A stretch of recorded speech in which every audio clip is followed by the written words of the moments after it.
Blessed is the man who walks not in the counsel of the wicked. Alleluia, alleluia, alleluia. All right, so welcome to the show, Gabrielle. It's great to have you. Yes, happy to be here. Thank you for having me. Why don't we just start with who you are, how old you are, and what you're currently doing? Sure, yeah. So my name is Gabrielle. I am 30 years old, live in New Hampshire with my husband. We just moved into our house last month that my husband's been working so diligently on to build. So, there's a lot of things that are not finished, missing some doorknobs here and there, but it's livable and we're making it work.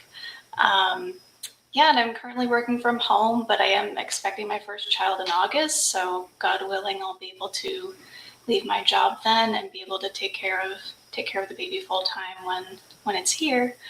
So yeah, that's what I've got going on right now. Okay, well, let's just start with maybe what your childhood was like growing up. What your family life was like. Were you a religious family, or what did that Yeah, look like? we weren't a religious family really by any means. My father was born Catholic, but he fell away from the church pretty early on. My understanding is he went to Catholic school. I'm not sure how many years. I don't think it was his entire education, but I do remember that he said he really fell away because they weren't able to answer a lot of the questions that he had. So he felt like they really weren't sufficiently answering his questions. And so it really just ended up causing him to fall away completely. And then I have three older sisters. They're 10, 13, 14 years older than me. So they basically had their whole upbringing before I came along. So they went to Catholic school early and they were baptized Catholic. But by the time I came along, I think a lot of stuff was coming out about the Pope. And so then my parents chose not to get me baptized, chose not to put me into Catholic school. So I have had zero religious experience in my upbringing. My mother was Presbyterian, but it was just like a cultural thing, that was just what you did. You got baptized and that was kind of it. You didn't think about it anymore after that. So, they were there, it was there, but not really. Really more of my spiritual background was my parents were more into new agey things, and they were very conspiracy minded. So I'd actually almost say that the spirituality of my childhood was more conspiracy than anything else, because that was really the topic of the dinner table every night. So, my dad was listening to Alex Jones back in 2006. That was 10 going on 11. So, from 10 years old all the way up until when I moved out, that's what was the topic of discussion every single night, was everything that was going on in the world, everything that's terrible that's going on in the world. And there's a lot of fear being pushed on me. And I was trying to reflect on, like, how did I kind of get to this point where I was able to receive Orthodoxy? And I realized, because this kind of spirituality of my youth was conspiracy, I was being told everything that was false and everything that was not true, which created this big vacuum, because I knew that truth existed, but I didn't know what the truth was. And so there was nothing to fill that. So I just had this very fear-based mindset and just assuming that everything was false, because I couldn't even trust myself to find what is true. Yeah, I think that's a great way to put it, because so much of what's out in the world, there's a lot of people in the world that are not of the church, let's say, that are rightly pointing out some very dark things or problems with the world. The world is just absolutely full of problems right now. Everyone is quite aware of that at this point. But it doesn't mean that they have the solution. And I think we see that over and over and over again in the world, but the church always does. But continue with your story. You didn't jump into Orthodoxy as a child, though, right? No, With your parents. no, that definitely happened much later. So I was just kind of in this soup of everything is false, trying to figure out what is actually true, but nothing really makes any sort of sense. So that kind of led into this new agey stuff, which we really took like a shopping cart approach to it and just like put into the cart whatever we thought sounded good at the time, but they didn't necessarily even make sense with one another. But I was always really interested in spirituality. I was always really interested in getting in touch with that side of me and wanting to have a spiritual experience. But I always like I think most people, I wanted it in a pure way. I didn't want anything, negative, or like I really wanted a pure like light.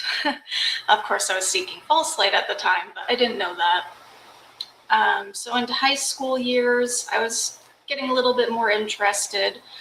But again, just because I knew that I had this base assumption that everything was false, I think that also caused me to not take anything too seriously, because I was always kind of like 1 foot in, 1 foot out, because I just didn't really know.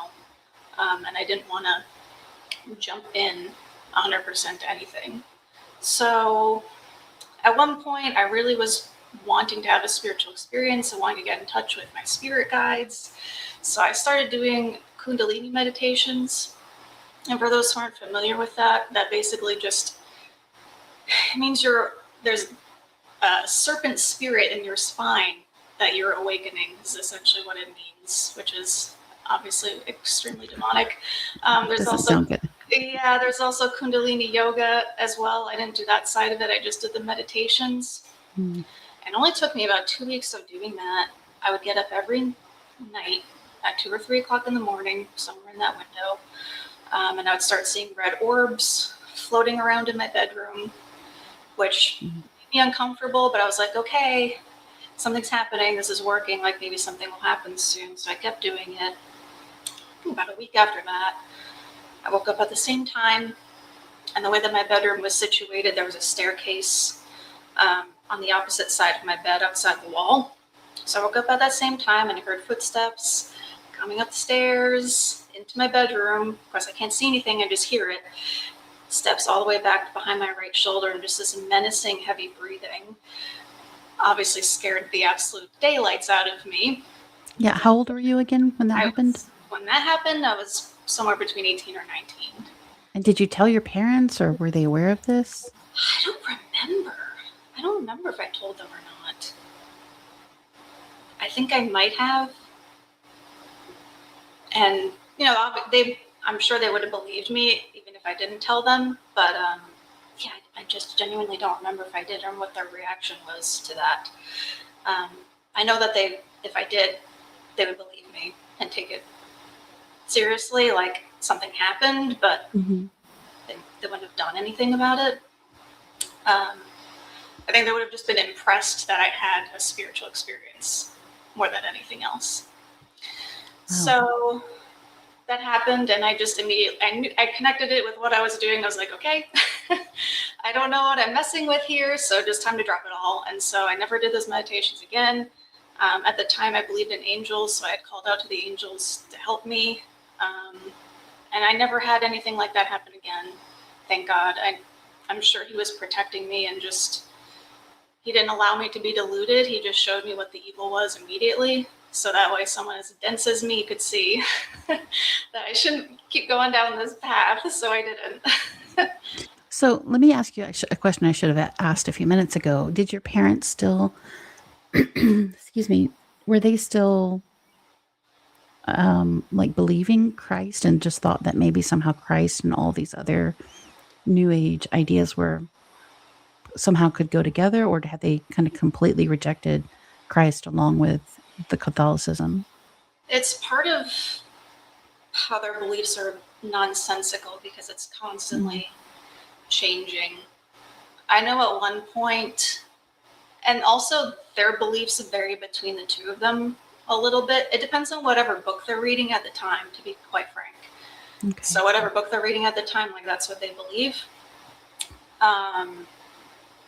Most of that period of time, I would say they kind of thought Jesus to be kind of more like an ascended master, like he was someone who had ascended very well spiritually. Kind of, they would put him on the same tier as Buddha, probably. Okay.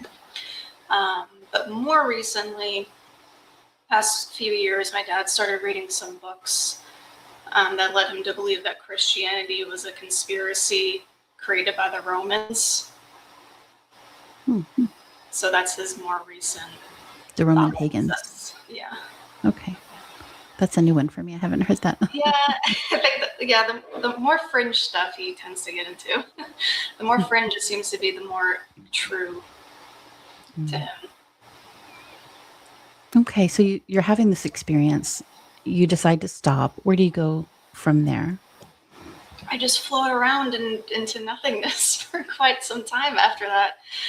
Because I realized I really couldn't trust myself and I didn't know what I was doing. And it really spooked me. So I just didn't even want to pursue anything. I still continued to have a latent interest in spirituality. Like that experience proved to me that the spiritual realm is real. And Mhm. so I knew that. Um, but I didn't know how to have a positive experience. I didn't know where the good things were. I only saw the bad things. Um, and I didn't have any examples. I didn't have any good examples in my life. So most of my friends were into doing psychedelics and these types of things. And I would always listen raptly to their stories about the experiences that they had and the aliens that they talked to. But I never crossed that threshold into doing it myself. Again, I think God is protecting me and just holding me back. I'm sorry, were you going to ask a Well, question? yeah, I wanted to ask, you said you're 30 now. So do you think these kinds of things are normal for people in your generation? Because I'm hearing more and more about this. Like I'm 48. So for my experience, and I was in a very liberal art, like an art school. It was very liberal, a high school.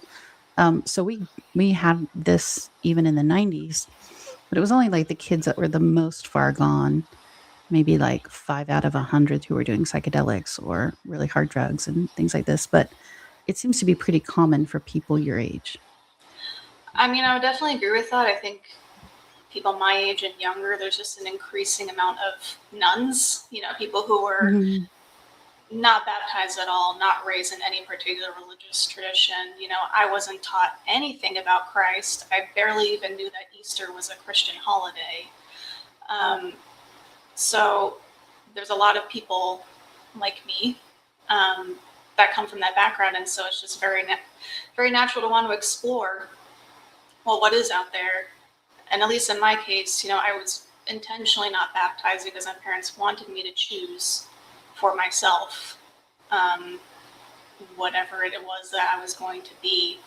And so it was almost a bit encouraged for me to just go out and try a bunch of stuff and read about a bunch of different things and just try and figure out where my place is,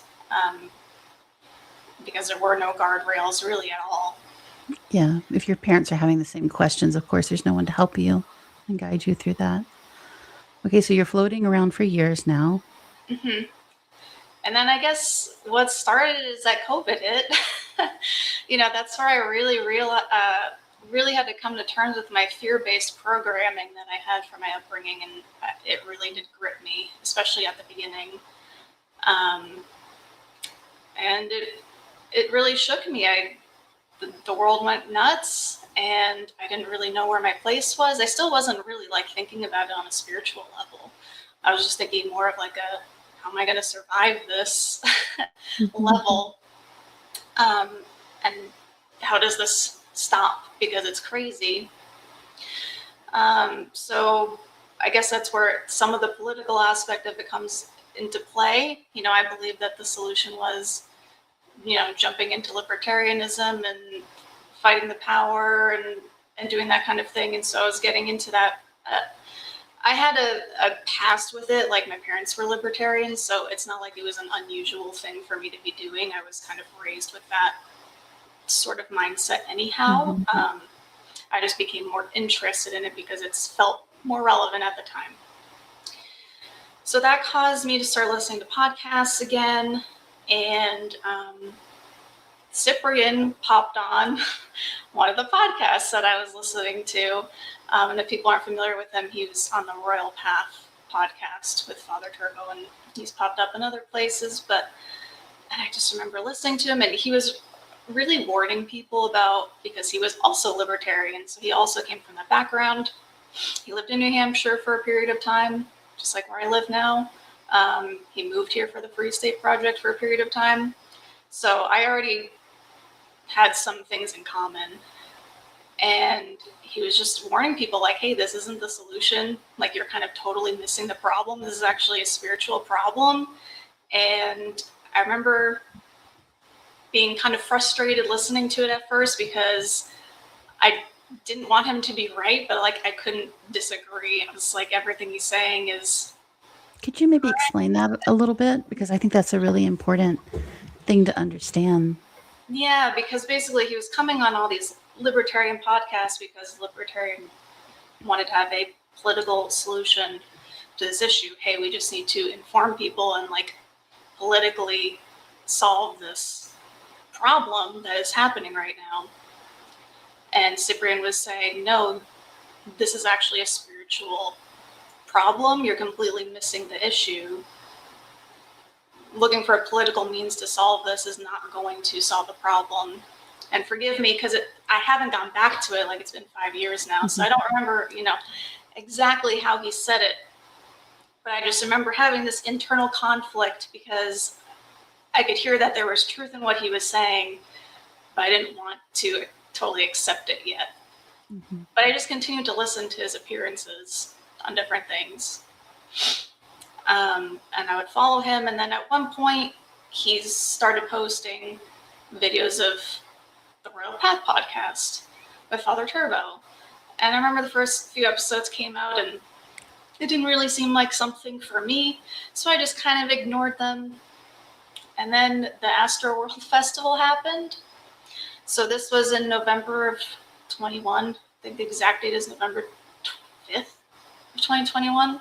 So the AstroWorld Festival, this was a music festival. I forget where exactly it took place. It was in Houston. I just looked this up this morning, yeah.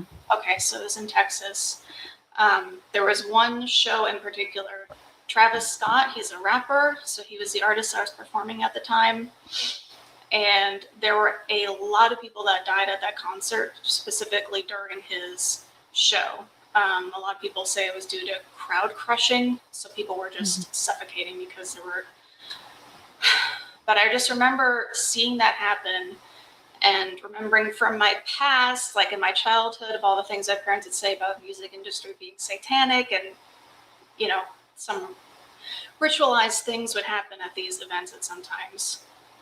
And so that kind of like clicked with me. I'm seeing the stage. It literally looks like a portal to hell. There are people climbing up on stage, trying desperately to get him to stop because there are people suffering in the crowd while the concert is going on. And he just continues on like it's nothing, like nothing is going wrong. And there's just no way that there wasn't someone that would have been able to stop that. Like there was no way that these people from the crowd were not getting their attention. Yeah, we talked about this privately before we, when we were chatting privately a while ago. So I looked it up this morning, and it was, if people are unfamiliar with this, it is, like you're saying, pretty undeniable that the crowd was saying within the first 5 minutes of the show, we can't breathe, and trying to get the attention of the the security guards and all, which were all pretty close, not really that far away when you look at the way the venue is set up. And the entire show went on. It was 72 minutes long. And I think 7 or 9 people died. It's somewhere in there, including a young boy that was there with his father. I mean, it was extremely horrific and tragic. But like you're saying, it seemed like crazy that they did not stop the show. And even the police, were informed, maybe 30 minutes in. So that means the show still went on for another 42 minutes after even the police knew about it. So just, it doesn't make sense. Yeah, absolutely. And so I was seeing this, watching the video footage, watching people's personal footage, and I just can't even believe what I'm seeing. It's just purely evil. And I ended up encountering a video of someone who was there. It was a young man. He idolized Travis Scott. He wanted to be just like him. He wanted to be a rapper like him. He was obsessed with his music. He was there. He escaped. So he was able to climb out and escape. And he was saying, I'm never listening to his music again. I'm done with it. And he ended up converting to Christianity. And I was like, that's a really interesting, transition. Back then I never would have thought of that. But for him, it was very logical. Like, this is very evil, what I've experienced, and I need to basically repent of the lifestyle that I wanted and the things that I was doing, and turn towards Christ. And a couple of days later, Cyprian posts that they make a Royal Path episode specifically talking about this event that I was already pretty intently following. So that's what got me to listen. I wasn't looking for anything. I really wasn't. I wasn't looking for anything. They were talking about something I was really interested in at the time. And I don't even remember what they talked, really the content of the conversation. I just remember that after that hour and a half, my life was going to be different forever. I was like, whatever my life was like before, it's different now. And I need to keep going and investigate this further. I was just like the antenna of my mind. Everything was receiving pure signal. And so I just went back and listened to the previous episodes that they had to catch myself up. And I've been coming along ever since. I started going to church a few months later and was baptized along with my husband in 2023. 2023. Okay. So was that like maybe a year-long process? Somewhere in there, a year and a half? Yeah, I guess technically from learning about Orthodoxy, just finding out that it even exists, to my baptism is pretty much exactly 2 years. Okay. So how was that transition? It was an interesting one. I think, as we mentioned in our last conversation, the thing that I was most worried about was how my husband was going to receive that. I was already I knew that's what I needed to pursue. I needed to go down this road. I needed to pursue a relationship with Christ. And I knew that was possibly the only thing that might be a hang-up. So at first I did everything kind of secretly because I just didn't know how he was going to respond. So I just kind of, when he was in the shower, I'd do my prayers and, that kind of thing. If I was driving stuff. What was his background at this point? So he was also raised Catholic, like my father.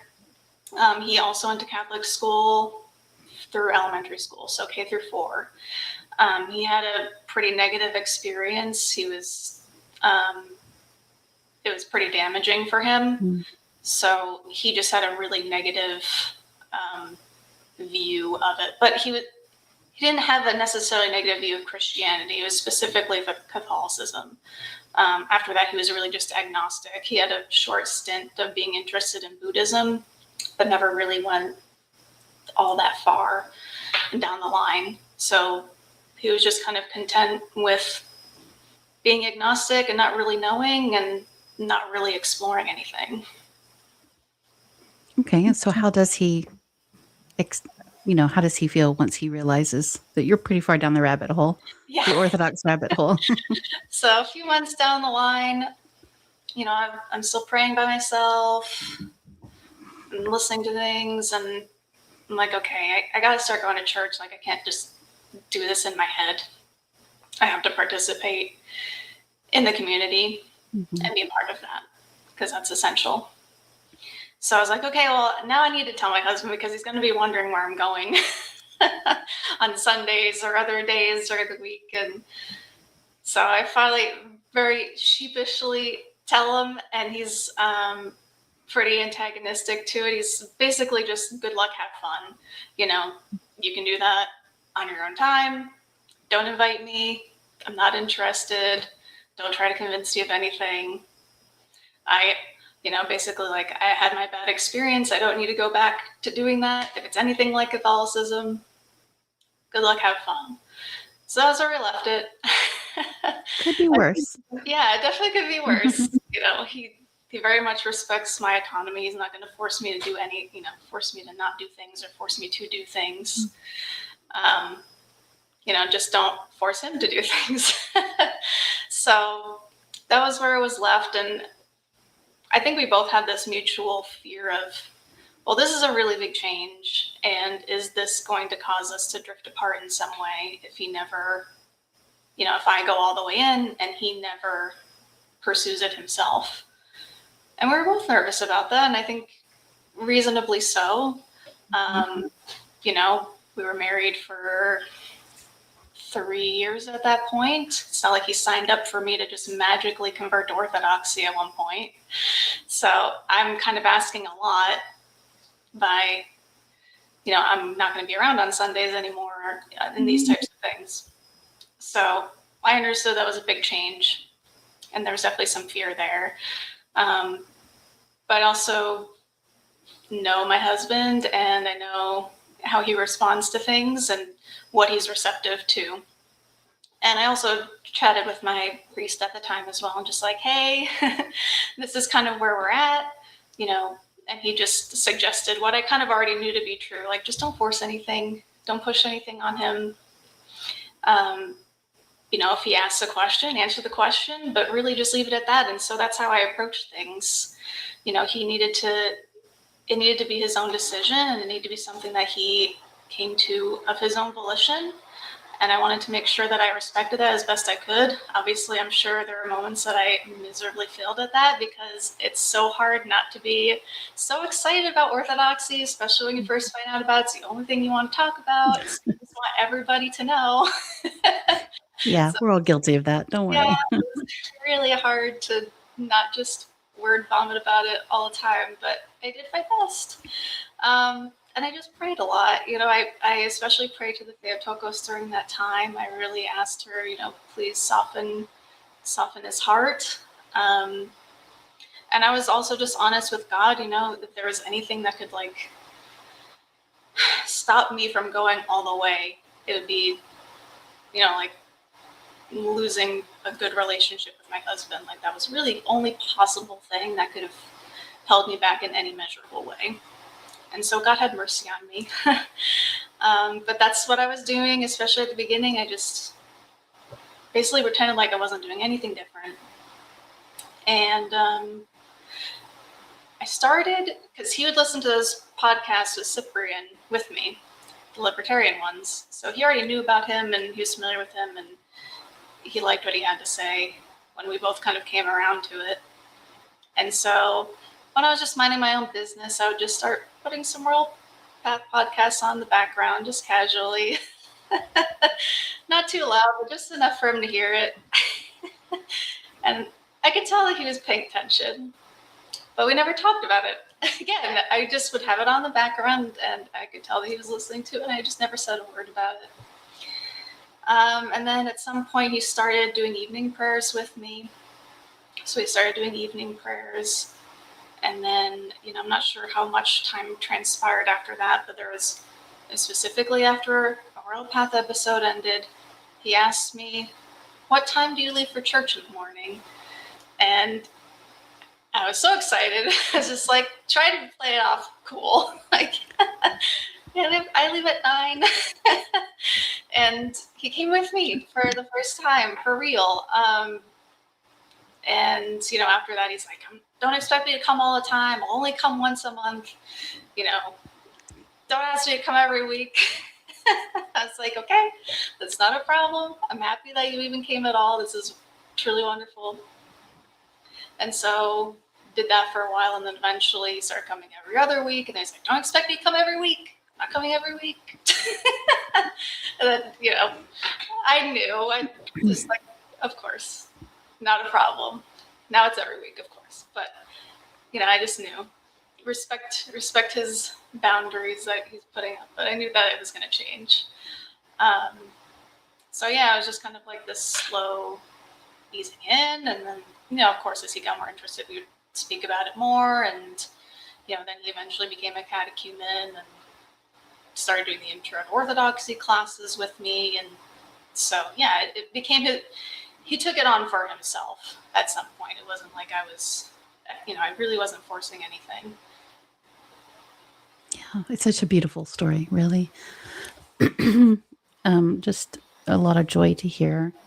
When these situations go well, when one spouse, feels that call to become Orthodox and the other one doesn't, it can can be really, really challenging for people. I know a lot of people are in very difficult circumstances, and it, God is merciful, and we don't always know the way the story ends for people that are still in it, right? It could be 20 years down the road that things change, but it's always a joy to hear when, it's a pretty easy road, and giving each other that space, really both of you, him for you to be who you are, and you to let him be who he is, and to, work through whatever issues he has, because husband and wives, they're going to have different issues. Everyone's an individual, so that makes sense that they just need time to work through those.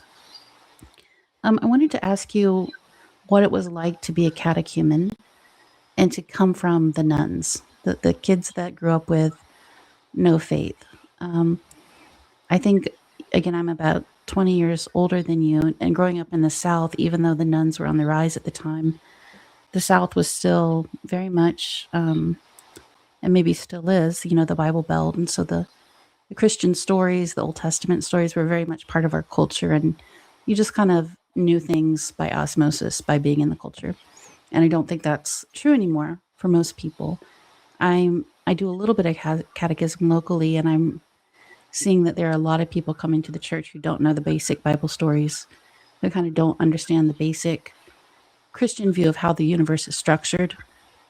And so I'm wondering if that's something, just what that was like for you to come not knowing anything. Yeah, I mean, I think for most people, it probably would have been extremely overwhelming. For me, I was just very aware of the fact that I didn't know anything, and it was okay for me to not know anything, and just trust that God was going to enlighten me in due time. I mean, there are still so many things that I just don't know that are probably considered really basic, but I'm okay with it. And it's interesting because during Lent, I read Pilgrimage to Pascha. It's are you familiar with it? I've heard of it. Yeah, so it's a daily reading, and there's a daily reading from Scripture. And it's just been interesting because now this is my third year reading through it, and I'm understanding scriptures that I didn't understand the first year or two. And so I really just, from the beginning, I kind of approached it with having a lot of grace with myself and just knowing I'm not going to know a lot of things that people, maybe a lot of people coming to church kind of take for granted. And that's okay. And I actually almost value it because I didn't have any, kind of like training scars, so to speak, because I wasn't taught to interpret it a certain way. And so I'm just getting the pure, true interpretation the first time, and I'm not having confusions, and I'm not having conflicts that might shake me in a way that somebody maybe coming from another denomination, they might have that, where there's a different interpretation and it's causing them to maybe not accept the Orthodox faith. I know there's a lot of people where there's kind of hang-ups like that. And for me, I didn't have any of that because I didn't have any prior experience. So I'm just getting to experience it for the first time and in the full way. So, sometimes I do feel a little behind, but I do really try to take it in stride and just, be very aware. There's a lot of things I don't know, but it's okay that I don't know them. And I just ask God to enlighten me in those areas. But it's also been a joy to learn about all these things and to have these stories that really strengthen me in times when I'm going through a difficult time. Mm-hmm. And the church's wisdom is infinite because it's, the body of Christ. God is infinite, right? And so the church is also in her wisdom infinite. So you'll never learn everything. That I'm 30 years into this, and I'm still learning. And I usually teach children's catechism, and I spend a whole year on the Old Testament, and we're just hitting the highlights, like 30 lessons. It's just really the basics of that. So reading the Old Testament as an adult and learning even more the connections with all the different things that we do, like it's just infinite. And that's just the Old Testament, and then the New Testament, and then the early church and the saints, and it's such a rich faith intellectually on top of being spiritually. Like you'll never run out of things to learn about. So don't feel bad. Yeah, absolutely. We're all in that. It's actually kind of exciting to me, you know? Yeah, There's always more to absolutely. explore. Let's see. Well, if we could maybe pivot for a few minutes. When we first chatted, we were messaging online, and we got to talking about what it was like to be a young woman coming into the church. And I just wanted to hear maybe what that was like, um, encountering Orthodoxy online, and then what kind of struggles, maybe specifically for being a woman, did you have, if Sure. any? Yeah. I mean, to be frank, I didn't really have a ton, but you know, I did come in at a time where it was mostly men. I feel like it is kind of starting to shift a little bit now, like as of this particular moment. It probably is still mostly men coming in, but when I came in a few years ago, it was very much that way. So Yeah. I did feel a little bit of, you know, kind of odd person out. But I've always been that way my whole life. I've always just never fully fit in anywhere. So I also wasn't totally uncomfortable with doing the different thing or being the different one. Um, and in my parish at the time, I was one of two catechumens. It was pretty small, and there were not very many young people. There was one other person, one or two other people my age. So that was definitely a little bit of a struggle, is kind of having people my age that I could connect with. But you know, I did have those couple key people, and they were really just very kind to me and took me under their wing. And so, you know, even though they were both men, I didn't really have an issue with that. Like, that didn't really bother me. But I did want some more women around. Um, and you know, the community that I'm in, it's Greek, and so there's the Greek culture overlay on it. So that was a little bit to get used to, definitely. Um, you know, and they're all kind of doing their own thing, and um, they weren't really used to a whole ton of new people coming around. So it was kind of interesting getting used to that experience. But now, as of more recently, there are tons of new people coming in all the time, and they're so much more outgoing, and yeah, it's been really good. But when I came in, it was very quiet, and there were definitely some tentative things, but I didn't let it stop me. I mean, ultimately, I knew the real reason why I was there, and there wasn't really kind of like any external that was going to stop me from continuing with, you know, pursuing Orthodoxy and going through with baptism and all of that. So I was already just so wholly convinced that there was nothing really that was going to stop me anyway. Yeah, I think you're touching on a really important point, is that, you know, when you're coming into the church, there's so much you have to get used to. It's a whole new culture, the Orthodox culture, and then whatever culture that particular parish may be, whether it's Russian or Greek. And we all kind of know that there's a learning curve. But I think what doesn't get discussed very often is that it's been a challenge for those of us who are already Orthodox and who have kind of been doing our thing for so long, to have such a large wave of converts, you know. And it's great. Obviously, we all love the converts, but there is a little bit of a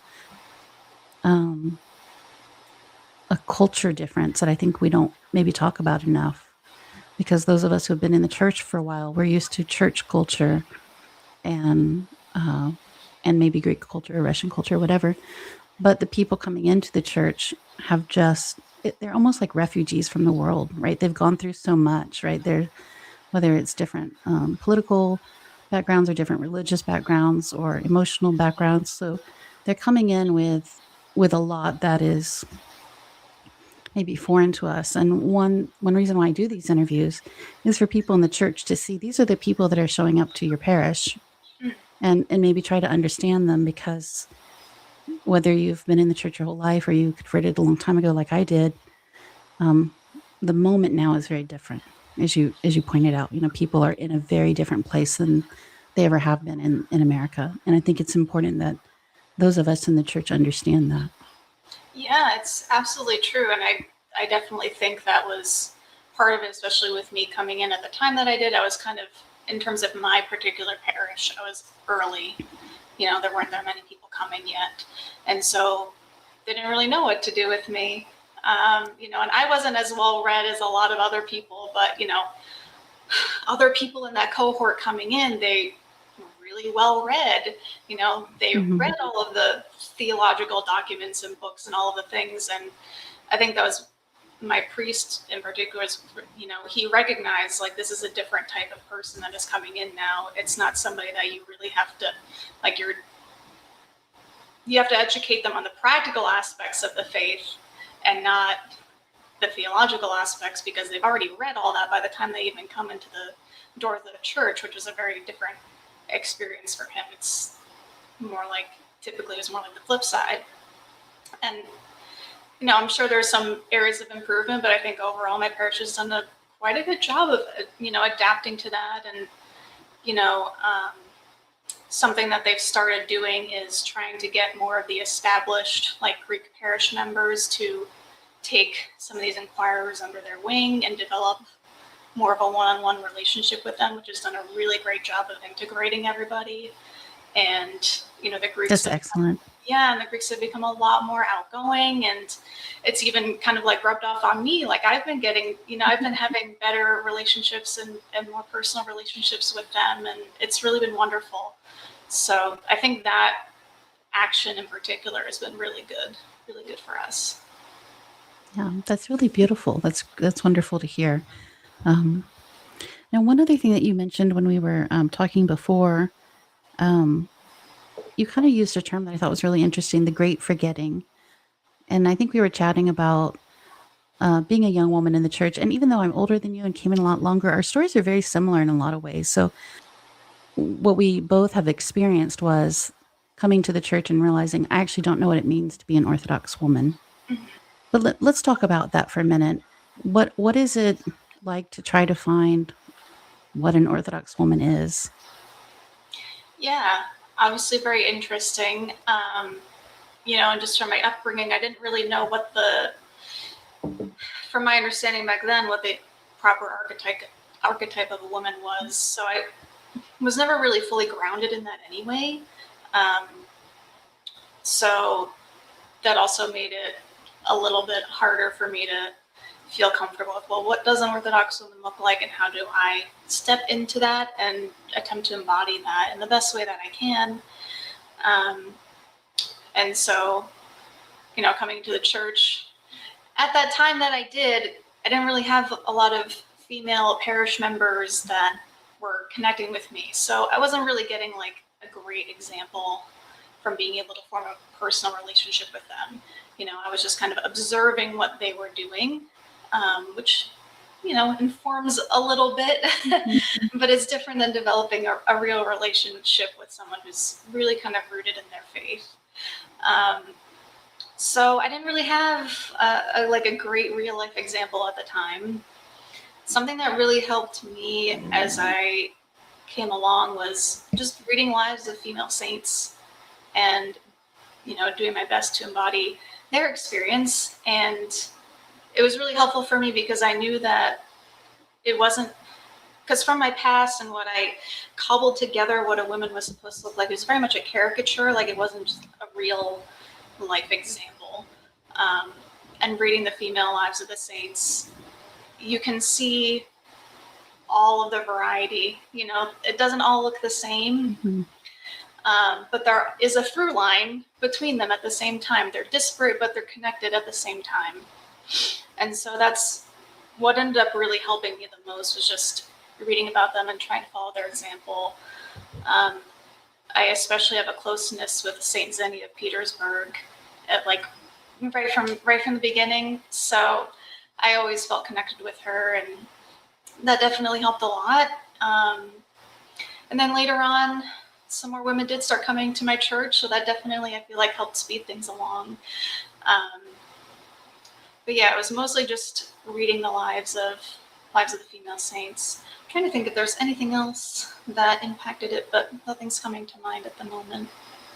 Yeah, I think that's really the key. I always tell people it's the Theotokos, first of all, as our example, then the female saints, the women monastics. If you go to a monastery, and that was really pivotal for me. I had a couple of abbesses I was close with from a pretty young age, and seeing their example of piety, even though that's only, was expressed specifically through monastic life, it still really impacted me. And then the old ladies in church, which, unfortunately, the generation I'm thinking of, the great generation, has passed away or is, departing slowly, but they were still active in the church. They were still kind of running the parish I was at for a while. And they made a big impact on me to see because I think this goes back to what we were talking about before with the world often has maybe a correct critique of here's all the things that are wrong. That conversation's happening. Here's a lot of things that are wrong, maybe with female male relations or with women, some things they could work on. There's not a positive example. And so if you want the positive example of what a woman actually should be, you just kind of have to look in the church and go down that list of Panagia, the saints, the monastics, the old ladies at church who have, I just know some really amazing older women who kept their faith through communism or raised their children very piously and founded churches. They were the driving force behind the founding of churches in America that we all now go to. So I think that was pivotal for me. And I love what you said, that the saints have such a variety. Like, you're going to find a female saint who you resonate with, which is why I read them on my channel, to hopefully get people to go buy the books with their lives in them. But here's a few to get you started, because they're not all monastics. They're not all princesses or very well versed in theology like St. Catherine. Some are just simple grandmothers like St. Olga. Or like St. Xenia, who, do you want to tell her story maybe, if people haven't heard of her? Yeah, sure. So St. Xenia of Petersburg, there's actually not a ton known about her. They don't know her birth year or things like that. But it was 18th century Russia. She was married to a military official who died when she was 26, and she was really concerned about his salvation because he didn't necessarily lead the most pious life. So she, to the world, of course, lost her mind. She had a measure of wealth because of who she was married to, and she gave away all of her possessions, and she started wearing his military uniform. So you'll see her depicted in icons this way. She's wearing his military uniform, and she would go strictly by his name. She would only go by Andre. So she was only called by his name. And so she would just be on the streets of St. Petersburg, and she was known as a fool for Christ because things that she did were crazy to the world. And people obviously thought that she was kooky, but eventually they ended up loving her, and it was actually seen as a blessing, to be visited by her. There are some stories where if, a bread baker or some other vendor was charitable to her and, gave something to her, all of a sudden their shop would increase with a whole bunch of sales. It would get very busy. But that's pretty much her story. She just lived out her whole life like that. She reposed in her 70s, and she's a really powerful intercessor. A lot of people especially will ask for her intercessions for a home or a job. But she's incredibly responsive and wonderful. I just love her. Yeah. She was my mother's saint, Xenia. So I have a love for her too. But she actually appeared to a friend of mine. Did you hear this story? I've told it once. Yeah. A friend of mine, this is my close friend's father. He was part of one of the churches that became Orthodox as a parish. And so he had been in this church before it was Orthodox. And he struggled a lot with drugs and pretty severe drugs. And so he would go off for a while, kind of, get high, and then stay on the streets for a while, and eventually, kind of come back home. It was kind of his life, back and forth. And so once while he was gone, and one of these times for a few months, they had painted the church. They had become Orthodox and started painting the church full of icons. And so he's on the streets in San Francisco, and he had overdosed on heroin the night before, and his quote unquote friends had thrown him in the dumpster thinking he had died. So he wakes up in a dumpster in San Francisco and is just kind of, wrestling with his life and what is he doing. And an old bag lady comes up to him and says, "You need to go back. You know where to go. You need to go back from where you're from." He just kind of starts yelling at her, and she's very stern with him, like, "You need to go back." And so he ends up going back home. And in the meantime, they've become Orthodox. They've started painting the church. And he sees her on the wall. It's Saint Xenia.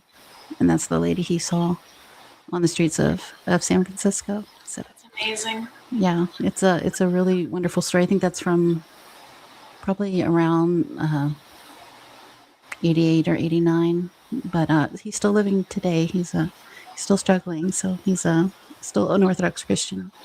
So she's really wonderful. She certainly helps many people. But going back to what we were speaking about with women, I think we both realized that the world has forgotten what a woman actually is. And so it's very hard when you become a mother or a wife. All of a sudden you feel like you don't have all these skills or knowledge that, in village life or really anywhere in the world before 100 years ago, all women would have known how to do this from just watching their grandma, their mom, their aunts and cousins. And now we've been so isolated from each other.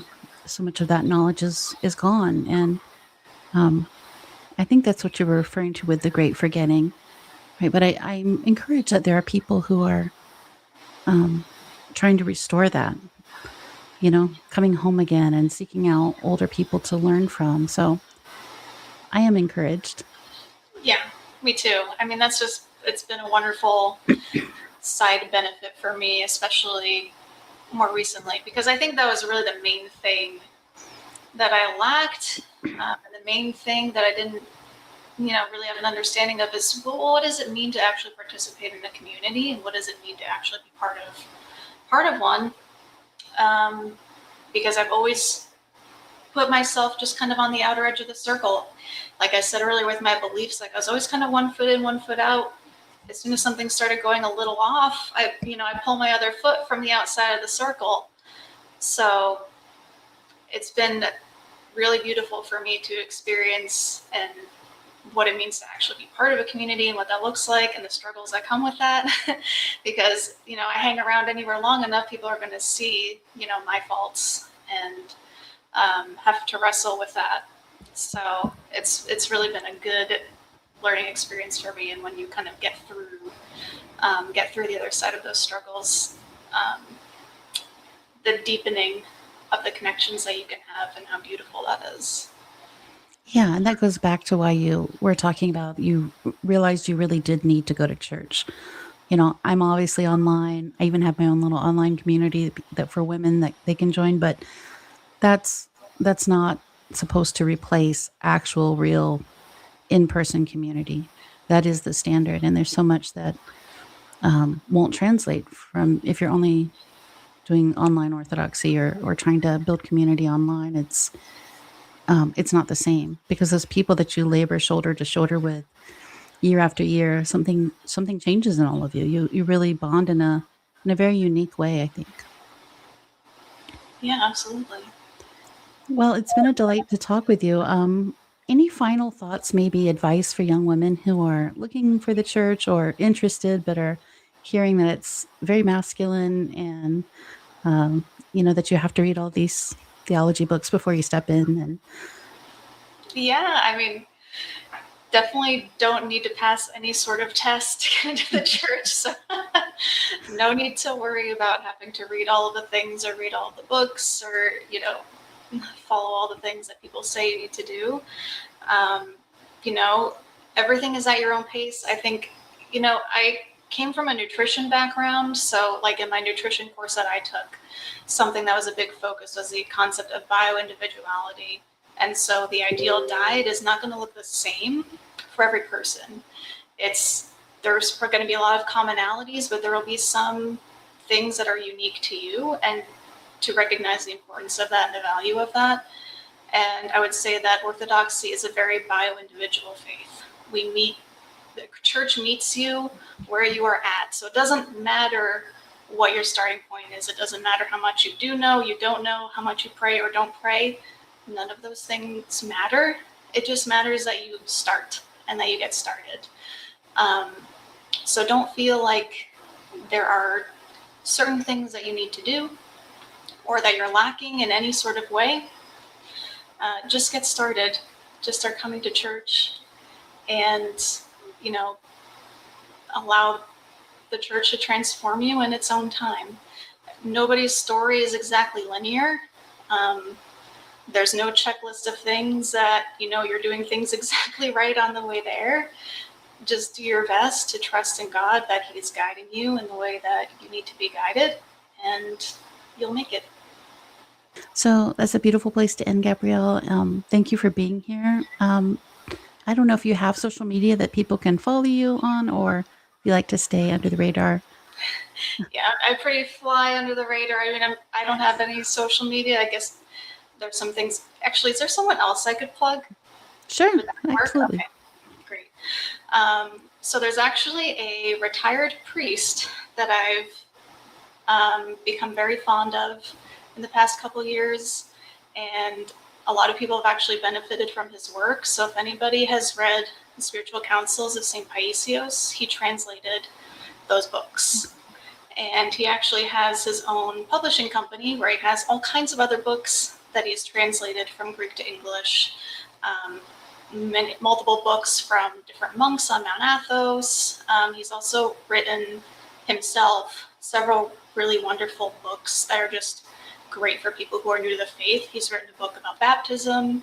It has a whole baptism service in there. He wrote a book on marriage. He wrote a book on confession. So these are all really wonderful introductory books. And I just feel like I need to shine more light and attention on him, because I just remember the first time he visited, he gave me this giant bag of books. He gave me like almost all the books that he's published. Are you talking about the Blue series of St. Paisios, the Blue Yep. books? Yeah, those are so pivotal for me. Like, I spent a decade almost reading exclusively those as they were coming out. And my husband met St. Paisios, and he's sort of our family patron. So I'm excited. I actually don't know the name of the person. So who is this, and where do we find them? Father Peter Chamberas. He is on Newfound Publishing. That's the name of his company, and he does do Newfound. Newfound. Yep. Okay. We'll link it down below. Yeah, and he has a couple of new books coming out. He actually asked me to edit one of his books last year, and that should be arriving, I think, in April. So I'm not sure when this is going to post, but it's going to be an interesting story. It's called Papulakos, and it's about a recently glorified monk named Monk Christophoros. It's actually a historical novel. It was written in the U.S. It was written in New York City from somebody who flew over from Greece.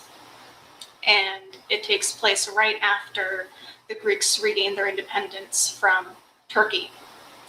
And the monk is just traveling across the country, and there's a lot of struggles with, getting the country back to the way that it was.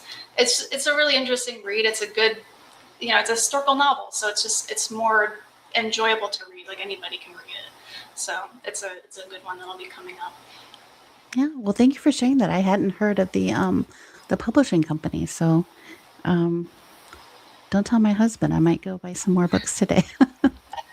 Quite a stack to get through already, but Yeah, absolutely, it's worth it. Yeah.